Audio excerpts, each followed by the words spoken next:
Well, good morning and welcome to Blabbit. For those of you who may not have been here before, my name is Glenn Ingram.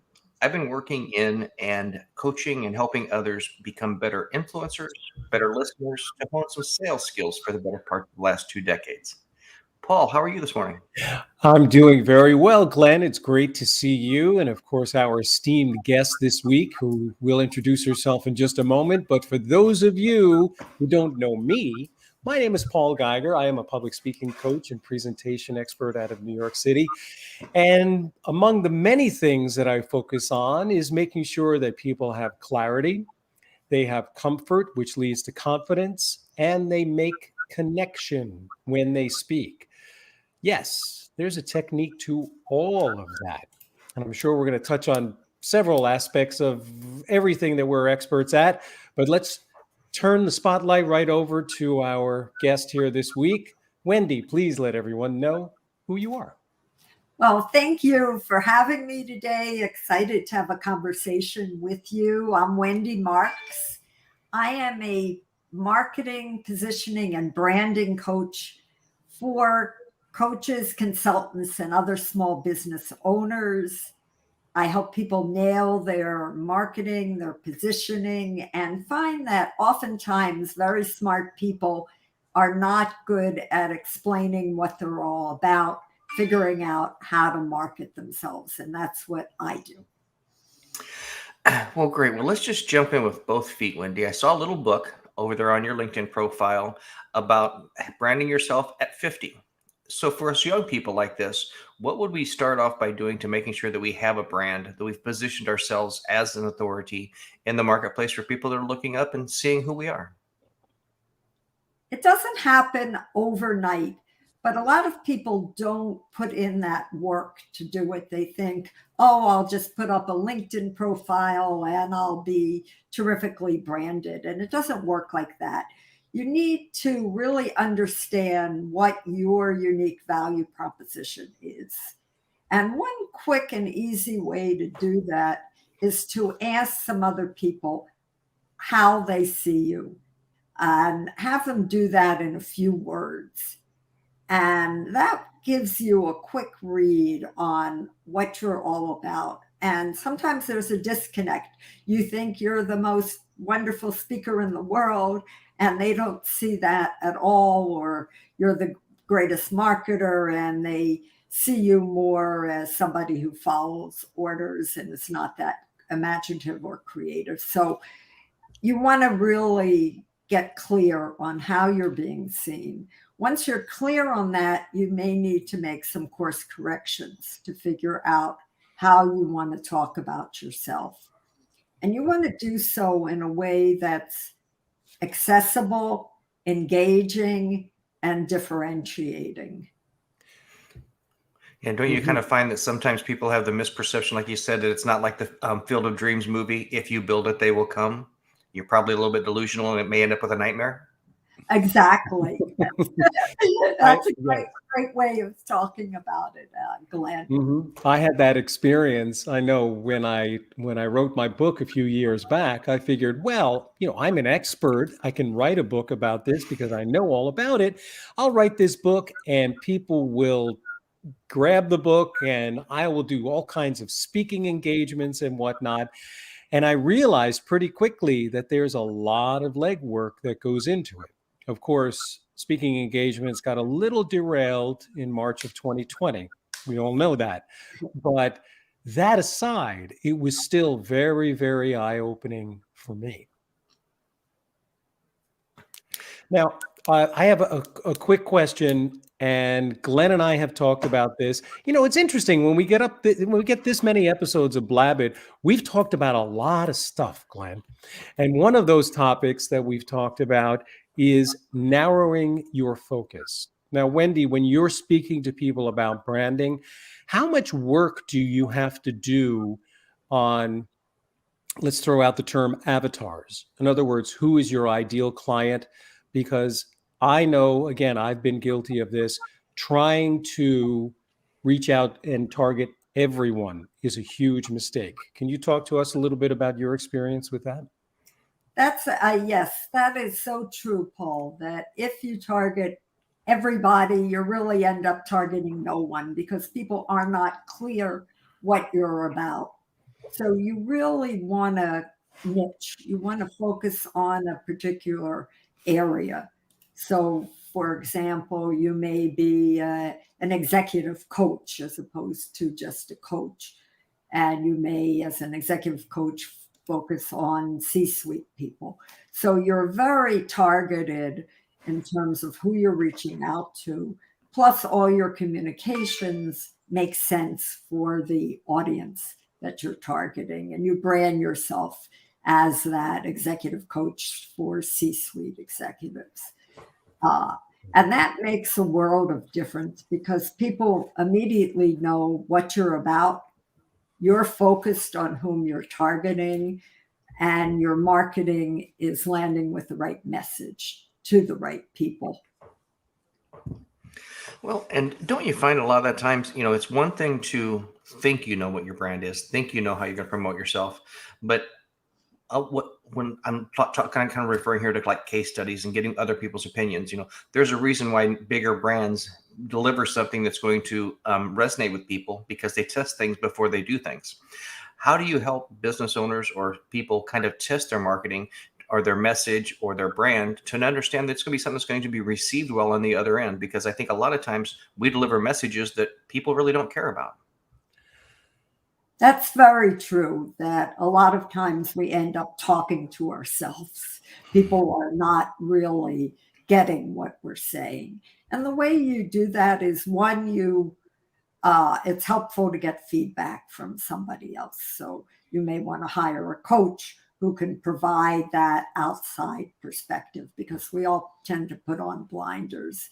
The other thing is testing. So you go out with a message, you're finding people are not responding, you can then start tweaking it and see what happens when you do that. Some of it is simply trial and error. Well, Glenn, you brought up a really interesting topic, which is case studies. And we've heard it before that people believe almost none of what you tell them, a little bit about what others tell them, and everything that they tell themselves. So really, it's so important to have just a proven track record with people who have actually been in a similar situation. This is something that I've only learned fairly recently, which is ask for recommendations, ask for case studies, video testimonials, ask for all of these things because they have an enormous value. Have you experienced that as well, Wendy? Yes, I definitely have. And I urge all my clients to get case studies because, like you said, Paul, it's one thing if you're saying you're terrific, but it doesn't really mean much. But if a happy client says you were made a huge difference in their life or their career, that is a big selling point. And people want to get those case studies. Also, video case studies, or at least having the photo of the person, makes them a lot realer. Otherwise, it's just a quote out there. So you really want to make it as tangible and enticing as possible. Mm-hmm. So after we have a brand and you're trying to help someone, and I keep looking at your book and it keeps kind of making my brain kind of explode a little bit as far as you see a lot of people that maybe don't have 3 master's degrees or postgraduate degrees and things like that. At what point does your experience as you're branding yourself and creating a persona outweigh that education, and what kind of a balance do you help people kind of suggest to when they're promoting themselves and selling on experience versus education? The key is to sell on value. Education is great, but it does not a selling point. And I find oftentimes, particularly older people, and I put myself in that category, we're so focused on those credentials. And unless you're delivering results, they mean nothing. No one cares. Plus, it was in the past. So what you want to focus on is the particular results that you deliver, the value you're creating for other people, the benefits they get from working with you. Mm-hmm. So when you when you have a message that you want to get across to people, whatever that message is, what do you do when you work with a client who really has not done any of the legwork? In other words, you can have a great message, but isn't it important that you build some sort of a platform? So what is step number one? What is the foundation, the foundational approach that you utilize? Because what we're talking about here is branding is a huge umbrella, huge umbrella. So what are the baby steps that you have to take in order to create that foundation that will eventually support the rest of your branding? You're right, Paul, that a lot of people that I work with, and I think overall, they don't have a clear message in terms of what they're about. They haven't done that initial legwork. And what I do with most of my clients, step one is to have an immersion workshop. That's usually a 2-hour workshop where I dig in on what is their secret sauce, what makes them special, what do other people say about them that is a reason for them to be hired. What special framework do they use in their approach? Is there something they're doing that we can brand? So really digging in and getting to understand them and what they're offering. And then after I do one of these immersion workshops, and I give people questions ahead of time to think about, and then we'll do it on a Zoom call, I'll come back with some key messages for the person. And also we'll be able to use that to help them with their LinkedIn profile and bio, because most people's LinkedIn profile doesn't sell them or brand them. So they definitely need help with that. And the same with the bio. And too many people, as you were alluding to before, Paul, are so focused on what they did and the credentials, and they forget that no one cares about that.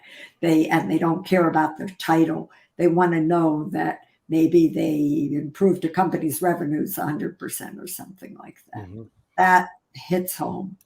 Right. It's about results. It's about delivering, like you've always said, Glenn, the term WIFM, what's in it for me? In other words, what are the benefits to me engaging with this person in the first place? Meaning your client working with their ideal customers, their ideal clients. So is that the beginning of what you would define as branding storytelling? Yes, your brand is part of that immersion workshop. It's also coming up with an elevator pitch. And that's that 30-second little speech, as you both did in the beginning, that sets a stage and tells people what you're about. And the most effective way to do that actually is a bit of a story, so that you're not just saying who you are now, but you're kind of linking your past to the present to the future, particularly because we're all works in progress. Mm-hmm. Yeah. Well, what Paul brought up, our good old March of last year, and we've seen this, what do we call it, the exit society, the exit jobs. People are starting themselves over, and some of them may be doing it around, this bright, age of 50. So if you're talking with somebody, and I'll ask either of you guys this, when you're trying to help them learn how to communicate what they're doing, typically they come from working a facet of a company. Maybe they're a chef, maybe they're an executive of a company, but it's been a while since they've been in the weeds, or maybe have never been responsible for everything. So how do you give advice to someone that is going to be starting a business for the first time for whatever reason, and so they understand that they don't have a team of people around them? They're going to have to learn how to be chief cook and bottle wash. Mm-hmm. I have one phrase, and I'm sure you can expand on this, Wendy, and that is ask for help. Correct? Yeah. And don't necessarily, make sure you walk before you run. And I mean that in terms of don't throw a lot of money at something until you understand how it works in your business, in your branding. But I think, and personally, I have a bias, but I believe finding the right coach that's able to, as you say, Wendy, be able to draw out the term I use, the stories that define you based on your life experience, not just your work experience, but your life experience. Finding that kind of a coach, I think, is the most important help step that you can take. Yes, I fully agree, even though it may sound a bit self serving. But the fact is that most people on their own, particularly if you're working for yourself, you, as I said before, you have blinders on. You also need somebody who helps you be accountable. And you need help explaining what you're doing. You can keep doing, I know I'm an avid tennis player and I need to get some help because I keep making the same mistakes over and over. And that's what happens when you don't seek that help. You're keep doing the same thing, thinking, oh, if I only did it a little bit better, I would resonate more with people. And it doesn't work that way. You probably need a whole different approach. Mm-hmm. Well, and it's kind of a balancing act. You have I need to test, I need to do these things. And then you have the people that have the 5-day shelf life where they're trying this week and this next week and that next week and never really giving anything a true time to really know if it's successful or if just part of it wasn't successful. So how do you kind of take a look at how do I do things? How do I grow? How do I test and not throw the baby out with the bathwater? You want to, when you're doing that testing, you don't want to test everything that you're doing. You want to test one thing at a time. Otherwise, you have no idea what's working or not working. And you keep tweaking a little bit based on those test results, but you're not starting anew. So you may, for example, change the way your tagline is. Is a different tagline more effective than another? And doing those little tweaks, as Paul said, you want to take baby steps. You don't want to throw everything out. But as you gradually make those changes over time, things will probably look a lot different, but you're not doing it in one fell swoop. And knowing how long to stick with something can sometimes be the greatest value that your coach with eyes and ears on the outside can give you. Because like you were saying before, Wendy, we tend to have blinders on when we are building our own business for good reason. You don't want to be distracted and you do want to stay the course. But having somebody on the outside, I know it with working with my clients and when I am working with coaches, it's amazing what another person's perspective, especially somebody who has been to the rodeo a few times, what they can teach you about not running off and chasing after the next shiny object, but really understanding the X's and O's that go into good branding, good marketing, and then really important, good follow through. That follow through is so important. I'm glad that you mentioned that, Paul, that you don't just want to reach out, give somebody your spiel and then disappear. But oftentimes, and especially with marketing, that consistency, the follow-up makes a big difference. And sometimes you might feel you're being a pest, but if you do it in a very judicious, nice way, you're not being a pest, you're just reminding people. They may not have really looked at what you sent the first time. So this gives them another chance to review what you've done. So you, in your previous work experience, prior to doing what it is you do right now, which seems like it's an obvious step from what you did to what you're doing, but you worked in PR for a couple of public relations for quite a few years. Did that sort of finding publicity, building publicity, getting people in front of the right people, did that follow that traditional rule of 7, which is you have to touch people 7 times? I know that's a throwback phrase, but it never goes away, right? That's very true. You do have to do that people typically don't pay attention the first time. So that repetition is so key.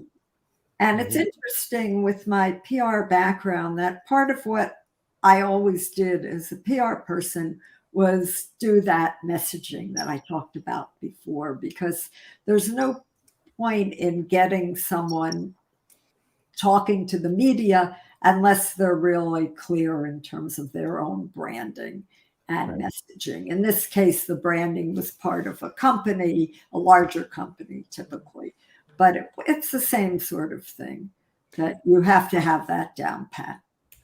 So let me ask this question of both of you, and I'll start with Glenn, then we'll go to Wendy. Okay, overall impression when it comes to marketing, social media, easier or harder than it used to be? What do you think? Yes, it's easier to share. It's harder to get in front of your people, because social media is a fallacy. These are marketing companies that use the perception of social media to get people on there so they can sell things. Right. So with any of them, we see whether you're looking at LinkedIn, Facebook, Twitter, and you have a circle, you're lucky if 10% of the people are going to see anything you share. So sometimes I think social media marketing should be a 4-letter word, or management, when people are charging the amounts of money they're charging to do so, when you're reaching such a small percentage of your market. Is it something you need to do? Yes. But it's something that's, again, we're dealing with marketing companies. We're not really dealing with social media companies. So if I'm hearing you correctly, you're saying that it can be even harder to cut through the noise of what's going on? It's not even the noise. They're just not going to deliver it to people that are following you. So if it's not delivered, you can't cut through anything. Ah, okay. What about you, Wendy? What's your take on that? I think in some ways it's become more difficult, in some ways easier.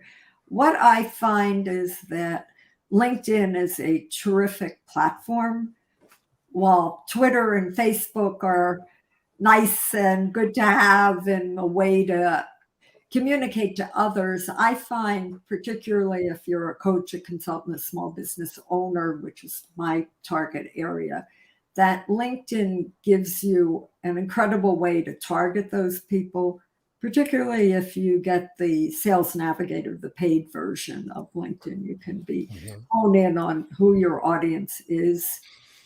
And I find that if you're delivering the right message, people, not everybody, of course, will respond, but you'll get a decent percentage of people responding, wanting to connect with you, wanting to hear more. Well, since you brought this up, then we're going to talk about a pet peeve of mine with LinkedIn that I tell people constantly. You know what? Don't ask me to get married before we've dated. Just because we've connected, don't follow it up immediately trying to sell me something, and sure as heck don't try and sell me something before I know you. So advising small businesses to market, they're maybe using some tools with LinkedIn. How do you kind of educate them to, like Paul said before with marketing, let's crawl, then walk, then run. Let's build a relationship before you even try and think about selling me something. I agree with you to some extent, and I understand, of course, what you're saying. There's nothing worse than meeting with somebody for the first time and then they start selling you something. But what I've actually found can be effective is if you offer people a chance to experience you, say a free consult, something, some freebie there. And in a way, you're selling, but you're doing it in a very discreet way. And oftentimes people are very appreciative of that if they actually need what you're offering. Well, it goes back to what you said before, Wendy. You are basically offering value even before you engage in any kind of a relationship, as Glenn was saying. Okay.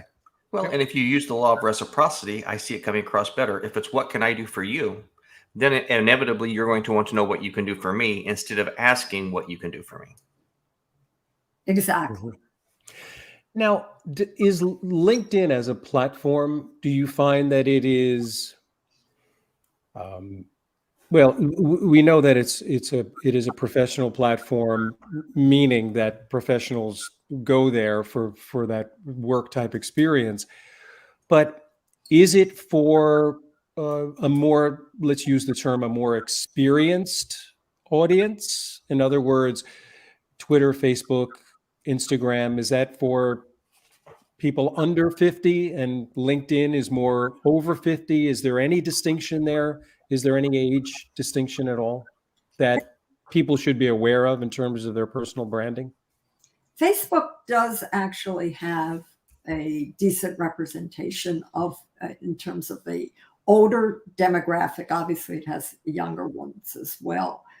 But what I find with LinkedIn is that there are older, experienced people as well, and that it's easier, I find personally, to target them on LinkedIn. Somebody else may find Facebook better, but for my audience, I find LinkedIn works very well. Well, and what I've been sharing with people over the years is you have to play the game because you may not like LinkedIn. Paul may be on Facebook. I may be on Twitter. So it's important to take your message and share it to all of those. That way you hit your complete audience. Yes, that's excellent point. However, you also want to focus on, if you find that one channel is giving you what you need and resonating, that makes it easier and more, you can be more productive if you're putting more of your energies into one versus the other. Okay. So let me ask you a specific question about that platform, about LinkedIn. Could you share with our audience and with us now some of the common mistakes that you see people make? And then, if you don't mind sharing, what is your latest cool hack that most people may not be aware of? I mean, again, cool and newest hack are very subjective. It could be something that came out 2 weeks ago, and depending on who the recipient of that phrase is, they might say, I've known about that for 2 weeks. But just in your experience, because we will all benefit from, I'm sure, from the things that you work with your clients on. One thing that I found on LinkedIn is people treat it as if it's a resume when it's not. It's your brand. So they'll often refer to themselves, and this really sticks in my gut, in the third person. So it's Paul Geiger who did X, Y, and I'm not saying you do this, Paul, but did X, Y, and Z, when it's so much more personal to talk in the first person. And people know you wrote it. So it's just a game you're playing by putting it in the third person. So that's one quick, easy change that people can make. Another thing is that people don't focus on the results that they delivered. So they'll brag that they were vice president or senior vice president of a company. But as I said before, no one cares. What did you do? What value did you contribute to that particular company? Another thing that I find in the demographic older people that I'm working with is some people go so far back that they have themselves when they were working at McDonald's. That's an exaggeration, but they're going way back. Wait, it was some of my best work. I know, mine too. But the key is to focus on things maybe going back 15 years. I would not go back a lot further because, again, people want to know what are you doing now? They don't care that you may have had amazing successes 30 years ago. It means nothing today. Plus, the world has changed so much. Right. So another thing, you can get me going on this all day. So shut me up when you need to. Another thing to me that gets to me is when people put that open to work on their LinkedIn profile. Mhm. Well, that's branding them as somebody who's unemployed. Who wants to be branded as an unemployed person? So I encourage no one to do that. You can indicate somewhere in your profile that you're looking at XYZ opportunities, but don't put that circle on your LinkedIn profile that says open to work. Okay, so let me ask you just a little tidbit of advice. I was adjusting my LinkedIn for the last couple of years to accurately depict how many years I have been a speech coach for. And just like Jack Benny stopped at 39, I stopped at 12 plus, and that's it. That's as far as I'm going to go. Even if I see a whole nother decade come and go, 12 plus is probably enough. Would you agree, Wendy? I would agree that after 10 years, you're an expert. So you've earned your badges and credentials. Right. And this goes back to a topic that we keep revisiting here on Blabbit, which is when it comes to branding, it's much more important to be able to speak about what you're known for as opposed to what you're known as, which comes right back to credentials and titles. Right, Glenn? We've been down this road. Yeah, and I think it's, hopefully having some consistency, figuring out what that is that you're doing. And if you've been doing something for a while, that's kind of what you're promoting yourself as. And then finding the right circles. I mean, I know some people that, maybe they're out and about or maybe at lunch, and they'll take 10 or 15 minutes each day at lunch and try and connect with 10 or 15 more people that maybe know Wendy, maybe they know Paul, since we have kind of common relationships. And a lot of people kind of wonder, as if you build it, they will come, why this profile doesn't work very well on any of these mediums. Well, it works about as well as you put the effort into it to grow your network. It's a lot easier if you were using that rule of 10%. If you have 10,000 people, you're going to hit 100 of them, or 1,000 of them. If you have 1,000, you're going to hit 100. So the more you can grow your circles with like-minded people, the easier it's going to be to convey that message and to be the authority. Yeah, and when it comes specifically to reaching out and connecting and growing your audience on LinkedIn, I recommend always put some sort of a note in there. Don't just wildly hit the connect button, connect. Do a little bit of due diligence. I'm always surprised when I see who my shared connections are. Now, there's no telling if that's just an acquaintance or if it could be somebody that did business with this person that you're looking to reach out for 10 years. They may know them very, very well.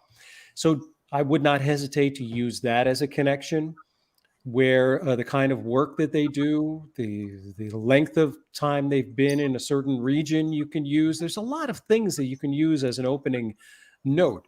And it does not, and you're not throwing a lot of content at anybody because you're not even really connected to them yet. They haven't even taken a look at your profile.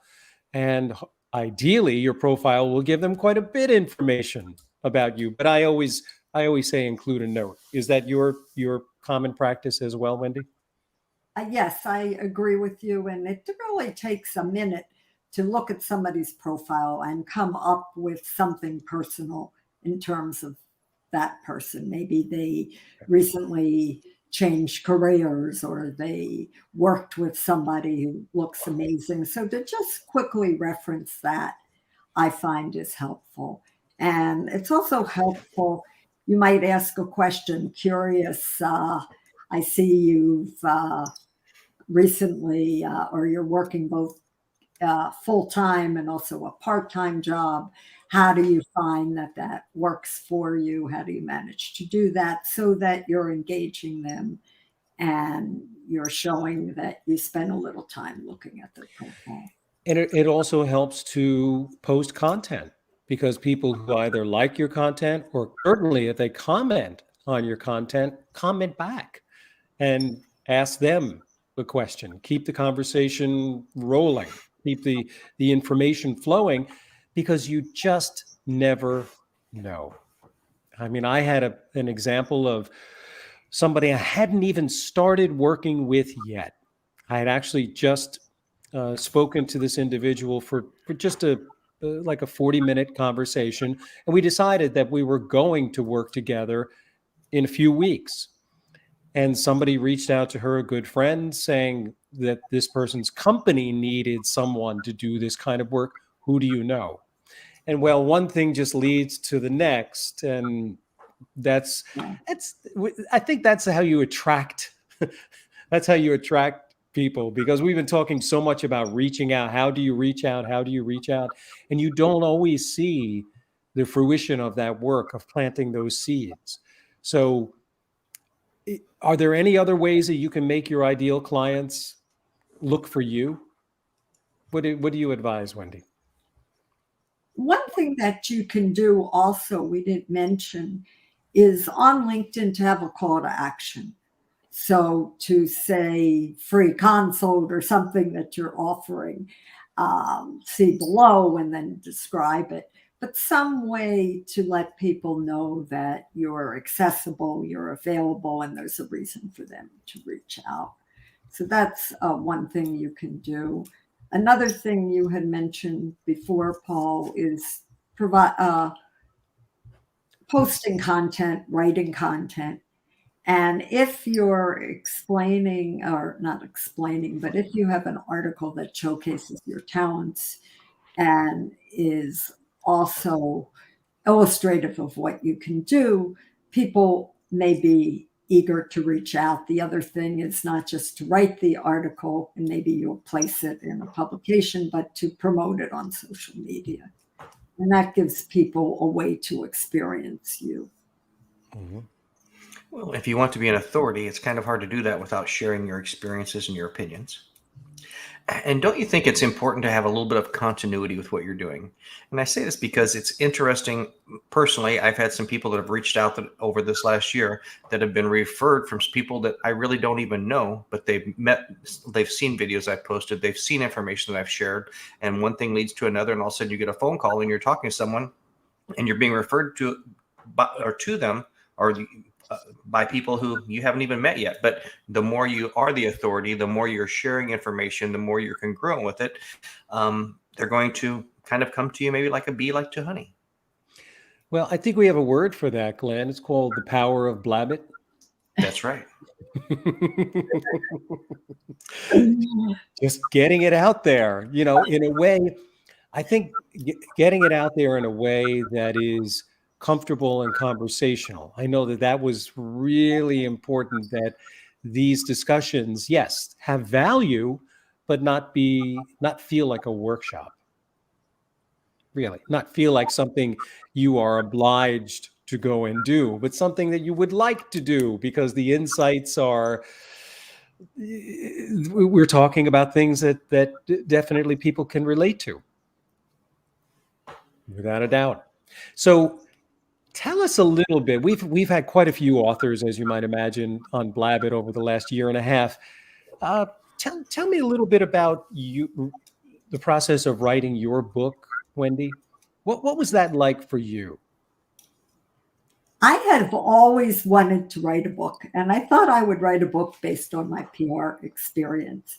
And what happened was that a professor at Georgetown University reached out to me. I had met him on LinkedIn, and he asked me if I knew of any recent college grads who were interested in joining a book writing program. And I told him I didn't, but if he would consider a non-recent, very experienced person. And he said he would. And before I knew it, I was part of a book writing program out of Georgetown University that a professor there runs. And in working with the professor, realized that what I really wanted to write about wasn't PR, which is probably why over my long career, I never wrote a book about PR. I wanted to write something about personal branding, about reinvention, and focusing primarily on people 50 plus. And that became my book, Thriving at 50 Plus, the 7 Principles to Reinvent and Rebrand Yourself. So you actually asked for help. Oh, there's a thread going through this episode of Blabbit. I love that. I think that's great. And that's a scary word, isn't it? Reinvention. Doesn't that, for some people, though, I have to honestly say that my life has been very much a series of reinventions. So I'm not prepared to step off and try something new. But it's interesting when you look back, you see how all the threads connect together. How could they not? How could they not all connect together? Right? Yeah, that's very, very true. And the interesting thing with my book is that I was writing a book about reinvention and rebranding, and I was at the same time doing that for myself because I was Yeah. going from my PR marketing business to my coaching business. Well, isn't that a slippery slope when it comes to this? And again, I'm going to ask this question to both of you guys. We're talking about establishing yourself as an expert, but isn't there a certain relevance that has to be a part of that messaging, which is, I've been where you are and I know what it's like. Mm-hmm. So that is an interesting, Glenn, you brought up balance before, balancing out. Yes, I'm an expert at doing this, but I have been where you are and I have experienced this transformation. So therefore, you can trust me to be able to help you go through a similar transformation. Thoughts on that, guys? That it can definitely add credibility, and I know I played that up in my book. If you can tell people that you've walked in their footsteps, that can really resonate with other people, and they see you did it. You're now successful. You should be able, or they know and feel comfortable working with you, that they can follow your example. Yeah. Well, I think some of it comes along with that being the consummate student. I mean, to be realistic, I would say more things I've learned over the last 20 years in sales have been from people that probably weren't as successful as the people that were out there branding themselves as the expert.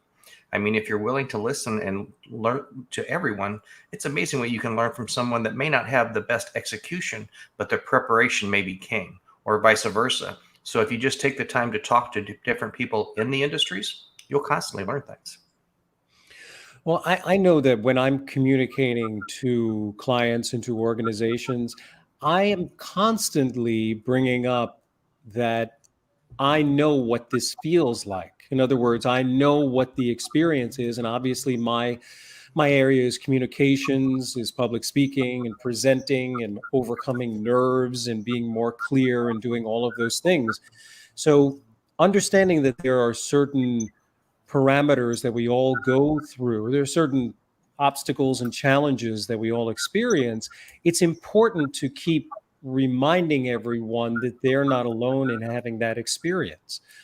Just like we talk about doing our due diligence, well, make sure your branding is really good. Oh my God, that's a lot of work. And understanding, yes, understanding we know what it feels like. We know what the rejection quota is in this. You know that you're going to put the most amazing content out there and then it's going to be crickets. You know at times, but there is a long game that you're playing. So let's talk about that just a minute. Yes, baby steps in the short run, but what is the long game? How does the long game figure into branding? And what should a client or somebody who's personally branding, what should their expectations be? As you were alluding to, Paul, it doesn't happen with a snap of your finger. You don't suddenly say, okay, I'm branded. It evolves over time. The important thing, too, is to know that your brand is not cast in stone, that as things change, your brand, your values, your mission may not change, but how you're presenting yourself may need to be tweaked over time to reflect some new learnings. As Glenn was saying, you're always hopefully learning new things. So that may need to be incorporated into your brand. And it's also what Glenn was saying is you must be consistent. You need to keep doing this, as you were saying, Paul, that rule of 7 that people are not going to respond after one stab at this. You have to keep doing it and tweaking it as needed. And then over time, as you get more proficient in your marketing, people will respond. And one happy client, as you were suggesting, can lead to many more. If you get one who's happy, gives you a case study, testimonial, then that will encourage some more. And you're getting onto that happy cycle. Mm-hmm. And don't you guys both think that, especially people that maybe are reinventing themselves at 50, maybe they've had a career over here, but now I'm going to start go do something else. They have to understand, in order to get that success, you have to be a professional at failure. Kind of like Thomas Edison said, he didn't fail at building a light bulb 10,000 times. He found 10,000 ways not to build one. And sometimes when we aren't responsible for everything, it's harder to accept those failures as learning, not just as a failure. Yeah, I love that, what you just said, Glenn. And you're right that failure, if you're successful, part of your success is having failed. Because the only way we really learn is when we fail. Because if you keep doing something right, you may actually, it may just be sheer luck that you got connected to the right person. But when you fail, it forces you to take stock of what you're doing and figure out what you may have need to change.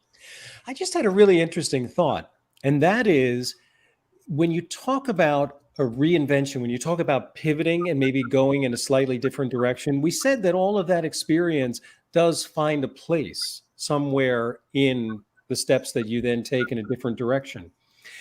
But also, it's vitally important, because if you're making a left or a right turn, a big 90-degree turn, then what you did over here, you have to be able to talk about its relevance in the new place that you're going to. So it really is a matter of it's not credentials and it's not titles anymore. It's, what did I learn over here that has value in this new area that I'm going into, whether I have to lean on it myself in terms of my content, or be able to communicate it to be able to give it to someone else that I may be working with. Interesting stuff. Well, and you know what? When you're making a sharp turn, you have to go a little bit slower than when you're making a gradual turn. That's true. We don't want to flip. That's right. Good. Well, I tell you, this is really has been very interesting, very eye-opening, and we could probably go on several episodes about expert branding. Is that you, Glenn? Is that your? Yeah. Wait a minute. Is that your? My office manager is upset that he's not in the office working yet. Okay. I thought it was your CBO, your Chief Barking Officer. Yes. He has many titles. Yeah. I have one of those too. I think I mentioned that we picked up a rescue 2 months ago, and we let her bark because she was so timid and so shy in the beginning, that just as we've been talking about everyone needing to be able to find their own voice, well, I'm walking the walk and she's barking the bark. Awesome. Well, Wendy, it's been great having you on. Thank you very much. If anyone would want to reach out and contact you, what would be the best method to do so? This method would be either email Wendy at thriving at 50 plus, and that's 50 numeral 50 and plus the plus sign.com. My website is thriving at 50plus.com. And my LinkedIn is linkedin.com/Wendy A. Marx, MARX. Well, thank you so much, Wendy, for being our guest and sharing all of your insights and your experiences with everyone here. And I'm sure that anyone who's watching this replay will probably have comments and questions, and they will find you. All right. Thanks again, everyone. We'll see everyone back here same time next week, same channels. Take care, everyone. Thanks very much.